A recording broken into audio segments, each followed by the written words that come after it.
은혜는 셀 수 없지만 형제는 세어라 라는 말씀의 제목으로 은혜를 나누겠습니다. 오늘부터 주일 예배 시간에 민수기 말씀을 함께 나누려고 합니다. 민수기는 이스라엘 민족의 광야 생활이 기록된 책입니다. 초반과 중반에 백성의 수를 세라고 하신 명령 때문에 민수기라고 책 이름이 지어졌는데, 실제로 영어 성경에는 민수기 이름이 넘버스 그렇습니다. 근데 히브리어는 이게 배 미드바, 그래서 이게 뜻이 광야에서라는 뜻입니다. 히브리어 책 이름은 배 미드바, 광야에서. 이름만 들어도 이 내용이 어떤 것인지를 알 수 있습니다. 민수기에는 하나님이 약속하신 땅을 향한 여정 가운데 그 이스라엘 백성들이 경험한 은혜로 가득합니다. 그러나 사실 민수기에는 훈훈한 이야기만 나오진 않습니다. 하나님의 은혜를 입었음에도 불순종의 사건이 반복적으로 나오고 있습니다. 그렇기 때문에 지금 우리의 모습을 보는 것 같은 묘한 동질감을 느끼게 됩니다.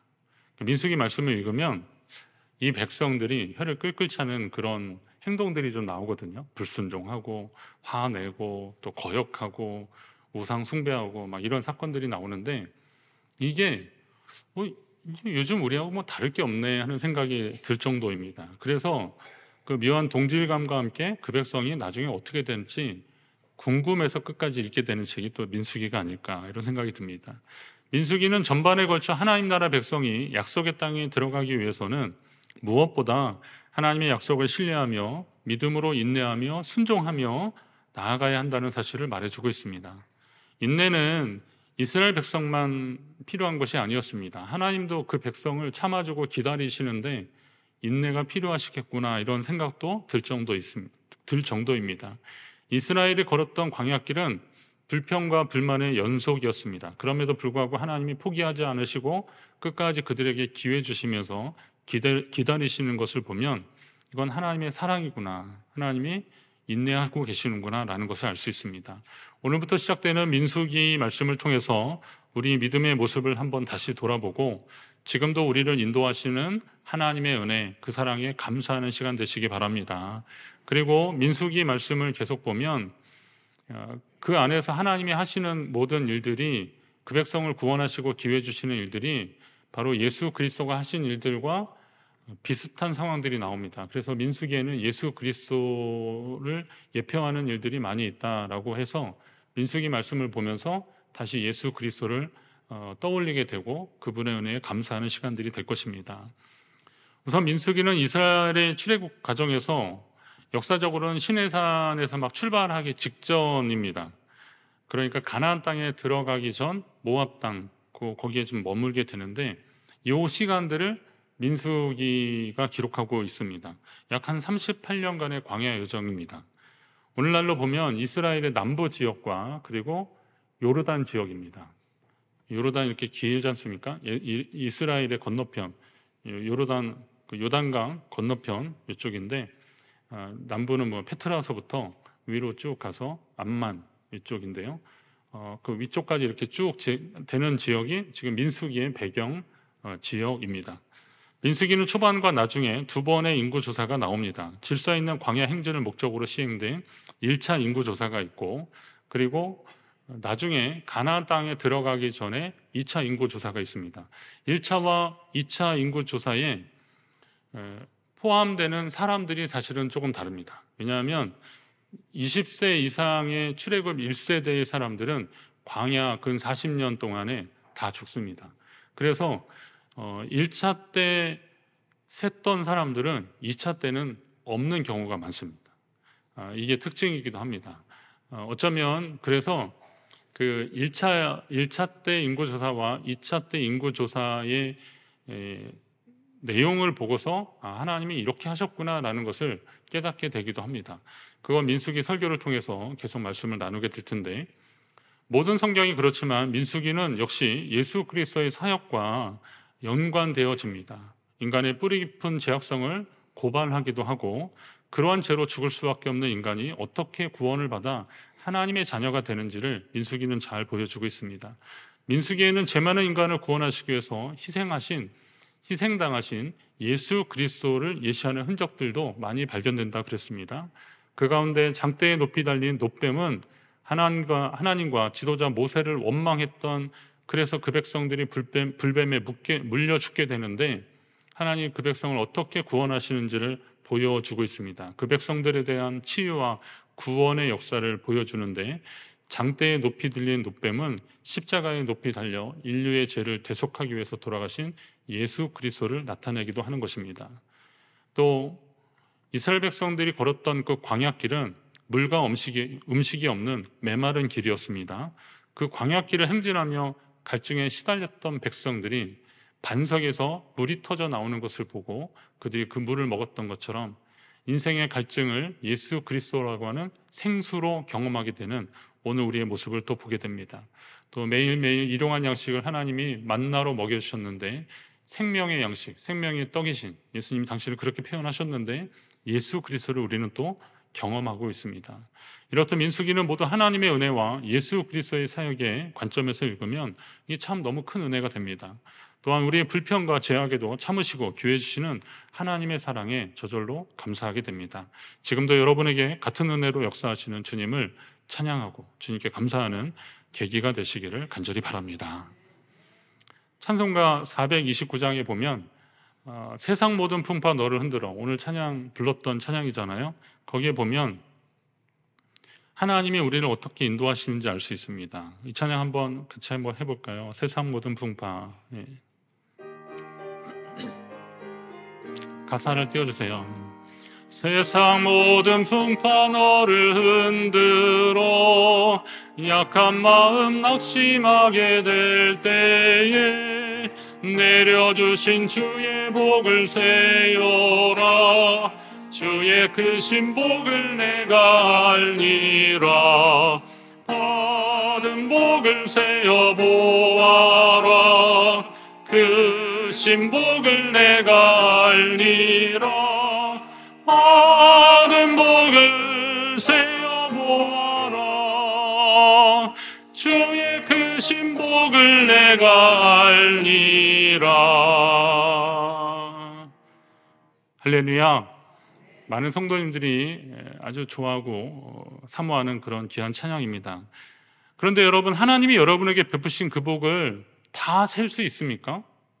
세어보셨습니까? 다 셀 수 있어요?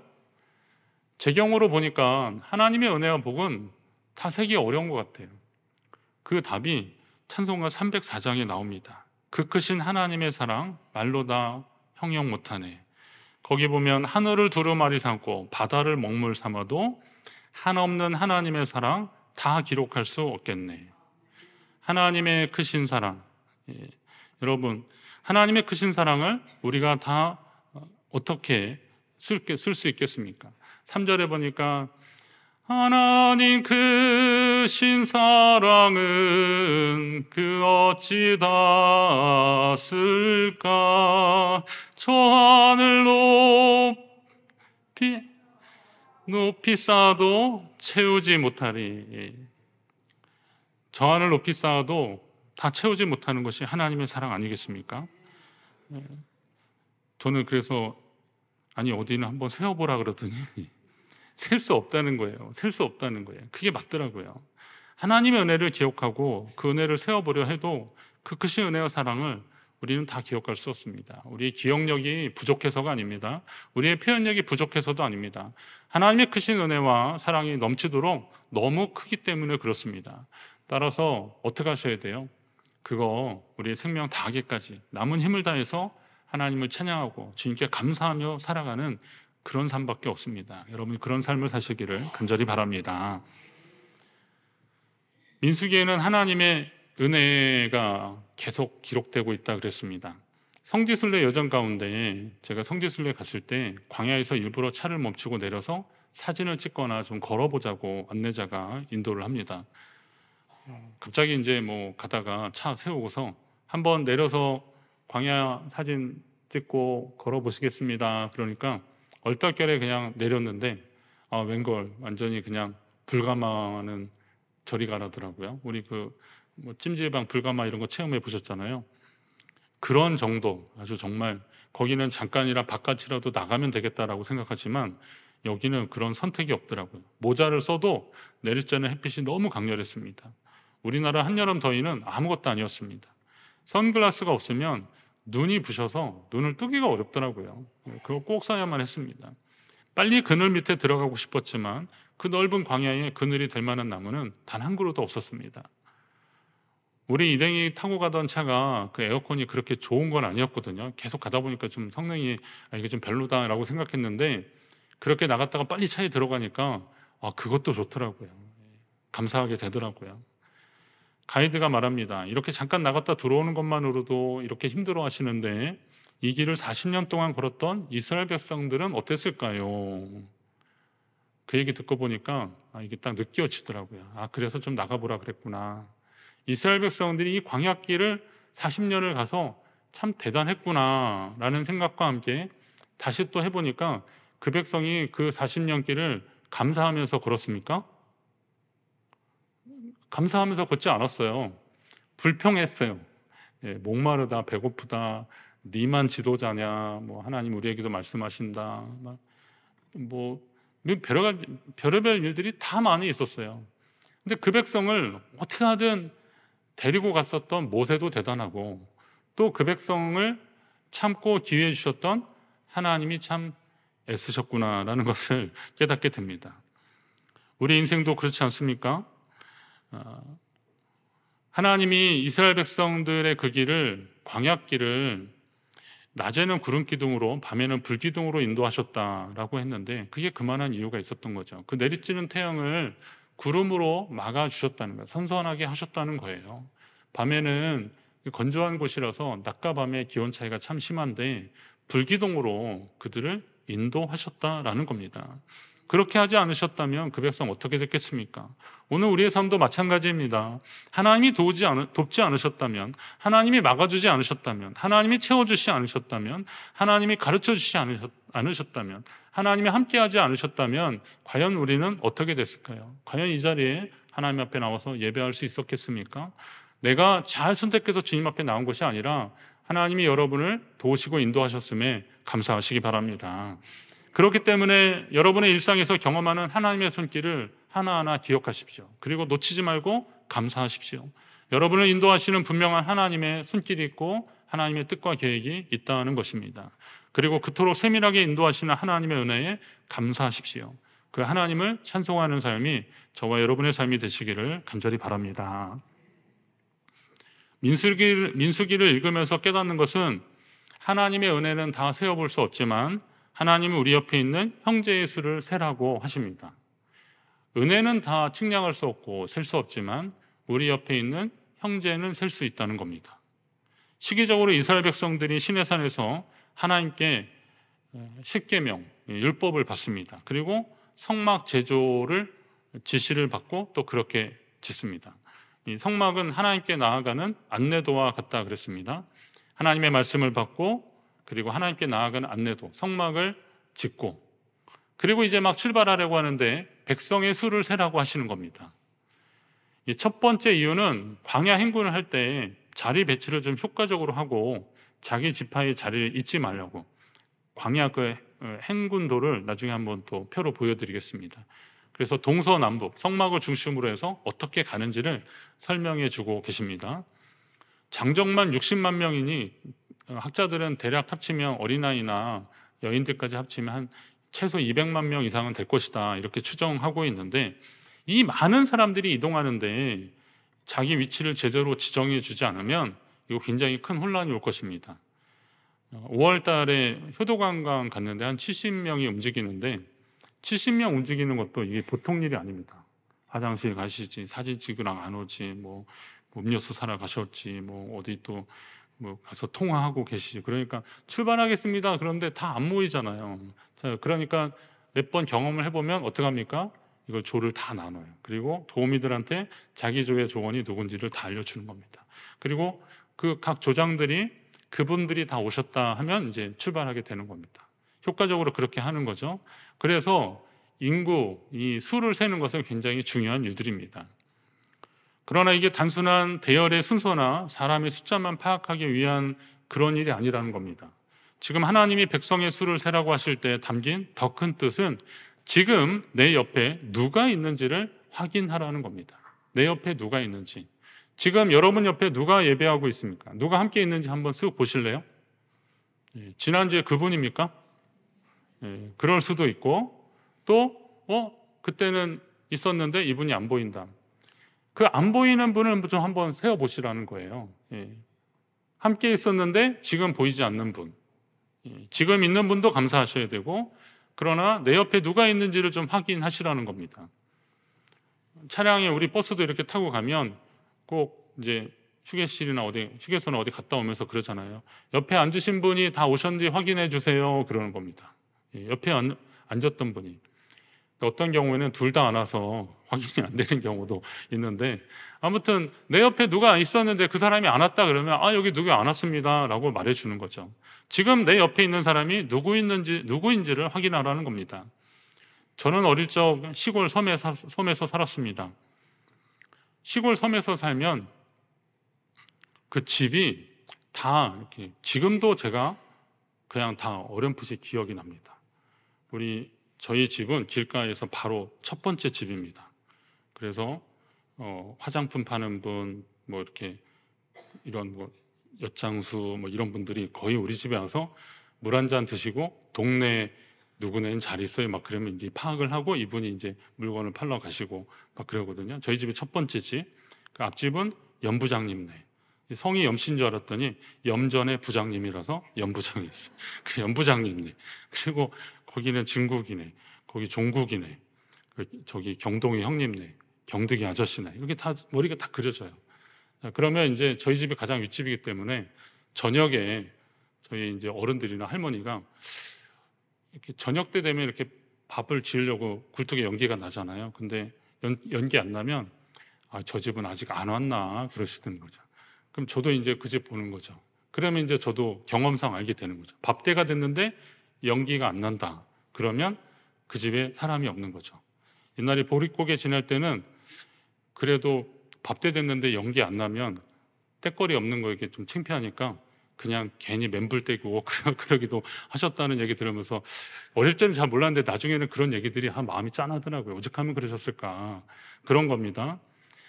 그렇게 누구네 집에 뭔 일이 있을까 궁금해하고 그랬습니다. 걱정해주고 또 만난 거 생기면 가서 좀 먹어보라고 하고 빨리 오라고 그래서 먹기도 하고 나눠 먹기도 하고 그랬습니다.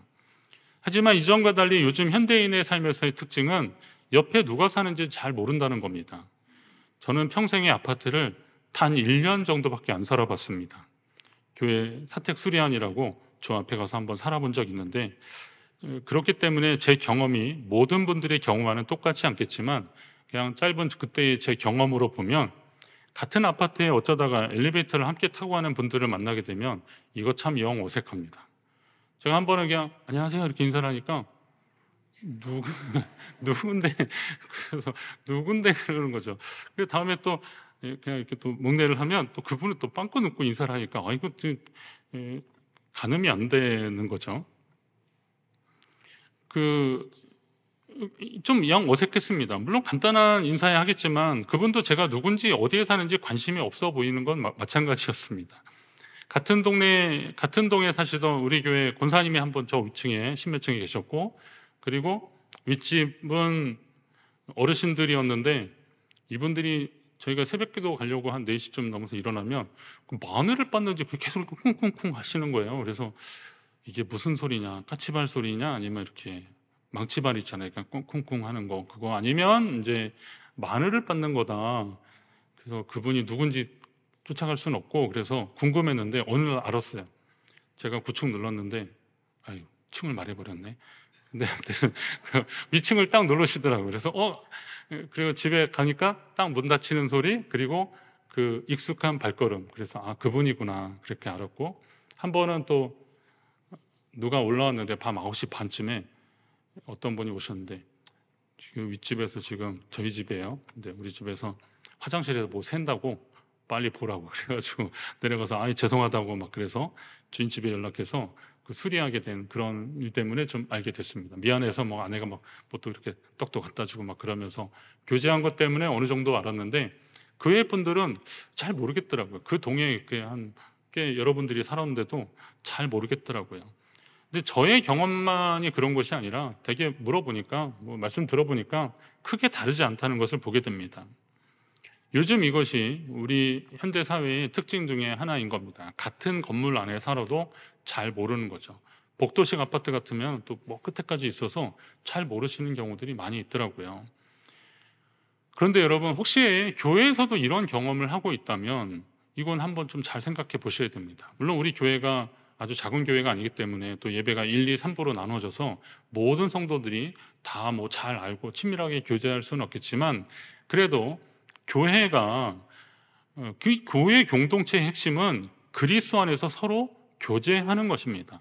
오늘 우리가 여기에 왜 왔습니까? 우리는 예수 그리스도를 믿는 믿음 안에서 오신 거예요. 예수님을 믿는 믿음 안에서 구원받은 하나님 백성으로 나오신 겁니다. 그렇다면 여러분은 예수님 때문이라도 서로에 대한 관계성이 이어져야 되는 겁니다. 언젠가 한번 어느 지방의 목사님이 저한테 아들이 아주 듬직하게 생겼어 그러시더라고요. 제가 그랬어요.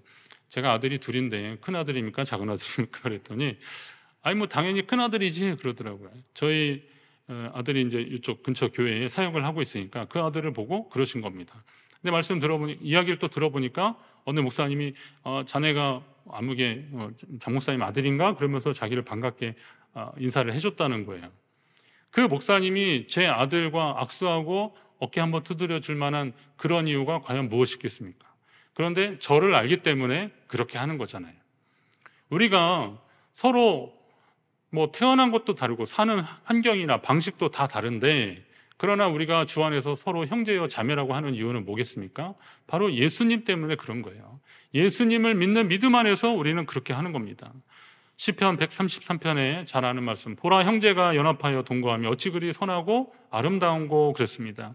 예수 그리스도 안에서 교제하는 일은 선하고 아름다운 일이다. 주님은 그렇게 보신다는 거예요. 하나님은 우리가 하나님 안에서 서로 하나 되고 서로의 형편과 처지, 상황을 살피고 내가 할 수 있는 부분이 있다면 좀 도와주는 그런 관계로 나아가기를 원하고 계신다는 겁니다. 교회도 바로 그런 곳이 되어야 한다는 겁니다. 저는 성도님들과 함께 이렇게 예배드리고 말씀 보고 제자훈련하고 성경 공부하고 큐티 나누고 이런 거 참 좋아하는데, 이것만큼이나 제가 꼭 하려고 하는 것이 뭐냐면 교역자 모임, 목사님들 모임에 꼭 좀 빠지지 않으려고 합니다. 그거는 제가 이전부터 그렇게 좀 배웠고 또 경험적으로 보니까 그 시간이 참 귀하더라고요. 거기에 나가면 오래 목회 경험이 있는 선배 목사님들 계시고 이제 막 시작하는 젊은 사역자들도 있고, 그런데 그 안에서 서로 교제하는 겁니다. 그리고 조금 힘들고 어려울 때 또 그런 이야기를 들으면서 다시 힘을 얻기도 하고 그러는 겁니다. 제가 태백에서 목회할 때도 그렇게 했습니다. 왕복 한 3시간 정도 되는 거리인데도 그렇게 가는 겁니다. 그 회계에 맡았던 우리 후배가 그러는 거예요. 형은 좀 양심이 있으라고 그 회비 5,000원 내고 와서 점심 먹고 운동하고 그리고 사우나하고 저녁 먹고 그렇게 가는데 그것도 내 식구가 와서 그런다는 거예요. 그래서 양심이 있으라고 그러는 거예요. 제가 너 내가 그러는데 도와주는 거 있냐고 막 그랬는데 그렇게 하니까 선배 목사님들도 저를 또 이뻐해 주시고, 그때 20대 후반 그랬으니까 이뻐해 주셔서 막 기름값도 주시고 막 그랬습니다. 저는 그때 받은 사랑을 잊지 못합니다. 그래서 지금도 후배 목사님들 그런 분들 있으면 제가 어떻게든 해주려고 하고 그러는데, 왜 그렇습니까? 그 낯설고 물서른 곳에 뚝 떨어진 것 같은 그런 느낌, 그리고 성도님들이 이렇게 좀 많이 계시면 사랑받고 또 같이 하는 분들도 있는데 쓸쓸하고 외로운 그곳에서 사역하고 있는 그분들을 저는 응원해주고 싶었던 겁니다. 제가 경험했던 것이 그분들이 지금 경험이기 때문에 그렇습니다. 교회도 그렇지 않습니까? 교회 처음 나왔을 때 이 낯설고 어색한 이 분위기, 이거 어쩔 겁니까? 그런데 누군가 와서 안녕하세요, 제가 처음 뵙는 것 같은데 혹시 우리 교회 오신 지 얼마 되셨나요? 그러면서 교제하면 얼마나 좋겠습니까? 마음이 녹아지잖아요. 국수 먹을 때도 그렇고 또 카페에서 차 한잔 할 때도 그런 분들이 있으면 벌써 마음이 따뜻해지는 것을 경험하게 되는 겁니다. 그러면서 우리가 하나님 안에서 우리가 그분을 만나고 이야기할 수 있는 이유는 무엇입니까? 바로 예수 그리스도 아닙니까? 주님 안에서 이런 나누는 교제들이 우리를 더 풍성하게 하고 우리의 믿음을 더 굳건하게 한다는 겁니다. 첫 번째 유월절 상황이 어땠을까요? 그때는 정신 없었을 거라고 저는 봅니다. 애굽에서 하나님이 가라 그러면 빨리 갈 준비하고 허리띠 메고 짐 싸서 유월절 약 먹고 문설주에 피 바르고 기다리고 있다가 가라 그러면 그냥 빨리 나오는 그런 상황이었으니, 그리고 그때는 잡히면, 애굽 병사에 잡히면 그냥 죽음이잖아요. 그러니까 그때는 경황이 없는 거예요. 나 하나, 내 가족 하나 챙기기도 힘들었을 것입니다. 그러나 이제 홍해를 지나면서 쫓아오던 애굽의 군사들이 다 수장됐고, 그리고 시내산까지 와서 그 시내산에서 하나님의 계명을 받고, 그리고 하나님께 나아가는 안내도 성막을 보고, 그러면서 하나님이 우리를 도우셨구나. 그리고 이제 막 출발하려고 할 때 당장의 생명의 위협은 없어 보이고, 이제 하나님이 우리를 인도하시겠구나. 뭐 이후에도 뭐 여러 가지 일들은 있었지만 그래도 지금 시점은 그때에 비하면 조금 나았지 않습니까? 자, 이랬을 때 주변을 한번 둘러보라는 겁니다. 이제 함께 약속의 땅에 가는 옆에 있는 형제와 자매를 한번 세어보라는 말씀입니다. 빨리 가려면 혼자 가고 멀리 가려면 함께 가라, 이런 말 있지 않습니까? 맞습니다. 그렇게 돌아보면서 서로를 살피면서 함께 가면 우리는 하나님이 약속하신 땅에 끝까지 가게 될 것입니다. 여러분에게 그런 은혜가 있기를 간절히 바랍니다. 교회는 하나님이 약속하신 그 나라에 함께 들어가는 믿음의 동지들이 뭉쳐진 곳입니다. 교회는 바로 그런 곳입니다. 사도행전 2장에 믿는 사람들이 다 함께해서 날마다 마음을 같이하여 성전에 모이기를 힘썼다 그랬습니다. 집에서 떡을 떼고 기쁨과 순전한 마음으로 음식을 먹고 하나님을 찬미하니 주께서 구원받는 백성을 날마다 더하게 하셨다 그랬습니다. 교회가 그런 일을 할 때 하나님이 기뻐하시고, 그리고 믿는 자의 수를 더하게 하신다는 겁니다. 교회 안에 이런 역사가 일어나야 한다는 겁니다. 그러니까 먹고 즐기는 것만을 말씀하는 게 아니잖아요. 믿음의 교제를 함께 나누고 상대의 이야기를 잘 들어주면서 함께 하는 겁니다. 하나님께 받은 은혜와 복은 다 셀 수 없지만 함께 은혜 받은 성도들을 살피고 진정한 교제를 나누는 것은 얼마든지 가능하다는 겁니다. 새가족반 하면서 수료할 때 제가 여쭤보거든요. 우리 교회에 어떻게 오게 되셨습니까? 춘천에 교회 많이 있는데, 또 어떤 분은 좀 멀리서도 오시는데 어떻게 우리 교회 오셨습니까? 그랬더니 정말 감사하게도 그분이 그러시더라고요. 춘천 중학교에 몇 군데 이렇게 다녀보시다가 우리 교회 보니까 예배가 은혜롭다는 거예요. 예배 분위기 자체가 은혜롭다는 겁니다. 저는 은근 내심 목사님 설교가 대단해서 뭐 이런 거 기다렸는데 그런 얘기는 별로 없고, 그냥 성도님들이 이렇게 잘 맞아주시는 게, 인사 잘해주시는 게, 그게 고마웠다는 거예요. 아니, 당연히 새로운 성도한테 인사해 주는 게 그래도 그냥 인사하는 거하고 마음을 담아서 인사하는 거 다르지 않습니까? 혹시 여기에 있는 새가족 전도위원회는 긍지를 가지십시오. 여러분 인사 잘해서 우리 성도님들이 지금 오고 계시는 거예요. 자, 그러면 그렇습니다. 우리는 저마다 주의 은혜로 구원받은 성도들입니다. 이제 막 구원받은 성도들이 있고 이미 그 은혜를 경험한 사람들이 있습니다. 이제 막 구원받은 성도들, 이제 예수님을 만나려고 하는 사람들, 이런 분들은 모든 것이 다 낫습니다. 교회에 예배에 앉았더니 이 자리가 내가 앉아도 되는 자리인지 잘 모르겠고, 어디 갔더니 누구한테 들으니까 어디 갔더니 야, 여긴 내 자리니까 너 딴 데 가라고 막 그랬다는 말도 들었다는데, 여기는 나도 그런 봉변을 당하지 않을까. 또 이사 오신 분들 중에서도 교회에 어느 정도 다니셨던 분들은 그걸 아는데 혹시나 내가 그런 대상이 되진 않을까 걱정할 수도 있습니다. 또 어떤 문제를 만나니까 교회 좀 다니는데 어떤 분이 그러는 거예요. 야, 너 지금 당하는 어려움들은 다 교회 다녀서 그래. 막 이런 얘기 하는 거죠. 예. 그러면서 막 이런저런 이야기를 할 때 내가 이거를 끝까지 가야 되나 말아야 되나 막 그럴 때, 그런 이야기를 들은 누군가 나도 예전에 그런 일이 있었는데 그때 조금만 인내하고 더 기도합시다 라고 그 손 잡아주는 그런 성도들이 있을 때 그 성도가 얼마나 더 든든히 서가겠습니까? 어떤 분 그거 별거 아니야 막 그러지 마시고요, 그 성도의 이야기를 좀 들어보시고 그러셨군요, 얼마나 속상하셨을까요? 듣는 제가 마음이 이런데 본인이 어떠셨겠는데, 그러면서 그런 이야기를 한번 좀 들어보시라는 거예요. 그러면 거기에 역동이 일어나는 겁니다. 그건 내가 한 것이 아니라 그 대화 가운데 성령께서 역사하시는 거예요. 성령이 도우시는 거예요. 그런 일들이 결국은 우리 주변의 성도의 수를, 우리 옆에 이웃을 세는 일들이 되는 것입니다. 정도와 깊이의 차이는 있어도 우리의 목적지는 오직 하나입니다. 예수를 오래 믿은 분이나 지금 막 믿은 분이나 누구한테 끌려서 그냥 온 분들이나 일단 우리는 저마다 상황은 달라도 우리의 목적지는 오직 한 곳이잖아요. 우리 주님께 나아가는 일들입니다. 그럼 그렇게 나가는 여정 속에서 같은 목적과 같은 방향을 향해서 한 곳으로 나간다면 좀 속도의 차이는 있을 수 있겠지만 그러나 함께 가려고 하는 의지가 필요한 것입니다. 서로의 믿음을 북돋아주고 일으켜줄 수 있는 좋은 믿음의 형제들이 곁에 있다면 얼마나 좋겠습니까? 그 여정이 더 행복할 것입니다. 여행은 어디를 가는지가 그것도 설레는 것 같지만요. 여행을 제가 보니까 누구랑 가는지가 더 중요하더라고요. 그래서 여러분 혹시 단체 여행 여행사에서 이렇게 단체 여행 가시면 처음에는 좀 서먹서먹하잖아요. 저 사람 뭐야? 막 그러다가도 이제 좀 알게 되다 보면 이제 헤어질 때쯤 되면은 너무 아쉬운 거예요. 아유, 그래서 우리 연락처 주고받고 막 예전에 성지순례 갔던 분들은 블로그 이렇게 만들어가지고 카페 만들어서 거기서 계속 꽤 몇 년 동안 교제하고 그랬던 기억이 있습니다. 맞습니다.